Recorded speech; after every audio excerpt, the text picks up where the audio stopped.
مارنا. اگر آپ کی شریعت حیات ہے اس میں ظلم نہ کرنا. اگر آپ کی شریعت حیات ہے اس کو تنگ نہ کرنا. اگر آپ کی شریعت حیات ہے اسے تکلیف نہ دینا. اس کے لیے کھانے کا، اس کے لیے پہننے کا، اس کے لیے رہنے کا سارا انتظام کرنا. لیکن جب بیفور دنیا کی باقی مذاہب میں دیکھتے ہیں اس عورت کے ساتھ کیا کیا جاتا تھا، آپ امیجن نہیں کر پاؤ گے.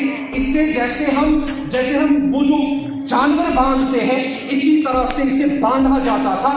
بس یہ فن تھی، یہ مذاق کے لیے یوز ہوتی تھی، اس کے بعد کوئی برکت نہیں. مگر اسلام نے وہ رنگ دیا. اس کے بعد جب یہ بیٹی کی حیثیت میں آئی، اسلام نے کہا اگر ایک بیٹی ہے اس کی کفالت اچھے سے کرو گے، اس کی پرورش اچھے سے کرو گے. اللہ کے رسول نے کہا جنت کے ساتوں دروازے سے جس دروازے سے چاہو گے چلے جاؤ گے. اگر 2 بیٹیاں ہیں جنت میں میرے ساتھ ہوں گے، 3 بیٹیاں ہیں جنت میں میرے ساتھ ہوں گے. تو ہے خاتون جنت کی ماں عائشہ، کوئی دنیا میں تجھ سا کہاں عائشہ، تیری پاکیزگی اور تقدیس کا ہے گواہ خالق دو جہاں عائشہ. سورہ نور میں اس کا ہے تذکرہ، ہے اسی نور کی کہکشاں عائشہ. رب نے قرآن میں خود ہمیں فرما دیا ہم سبھی مومنوں کی ہے ماں عائشہ. اب یہ بیٹی بنی تو اللہ نے اور مزید دیا. اب یہی عورت جو ہے عبادت کرو گے اس کی تبارک و تعالیٰ آپ کو سب سے زیادہ اجر عطا کرے گا. لیکن اب جو ہے صبر کرنا پڑتا ہے. اس کا بھی اسلام نے یونیک اجر رکھا ہے. دوسرے مذہب کے نظریوں میں اسے گندا سمجھا جاتا ہے، لیکن اسلام نے اسے گندا نہیں سمجھا. اسلام نے اسے غلیظ تصور نہیں کیا. اسلام نے اسے ناپاک تصور نہیں کیا. اسے بھی ایک پروٹوکول اس کے بعد بھی دے دیا. اگر مرد بیمار ہو جاتا ہے، اگر بستر پہ ہے، ڈیتھ بیڈ پہ بھی ہے، نماز معاف نہیں.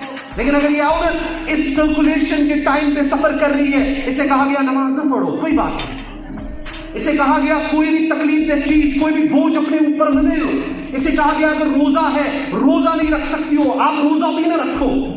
اسے کہا گیا آپ کی عصمت پاک ہے. اور یہاں تصور بتا دیا گیا اگر یہ آٹے پہ ہاتھ لگائے کچھ کرے یہ غلیظ ہے.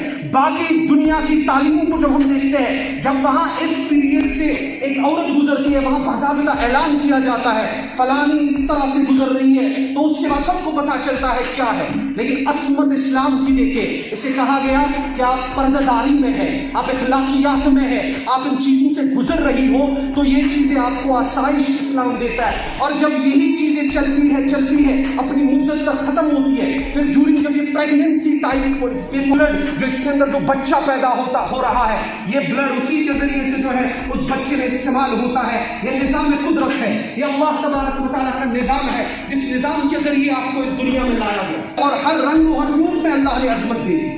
اور یہاں تک کہ کہا گیا اگر آپ جو ہے آپ ان معاملات میں جب آپ اس طرح کے سفر سے گزر رہے ہو، پھر اس کے بعد آپ کوئی بھی عمل جو کر رہے تھے، جیسے آپ جو ہے صدقہ کر رہے تھے، آپ نماز پڑھ رہے تھے، آپ کوئی نیک عمل کر رہے تھے جو آپ ابھی نہیں کر رہے ہو، اللہ تبارک و تعالیٰ اتنا قریب ہے اس کا اجر بھی آپ کے نام اعمال میں لکھ دیا جاتا ہے.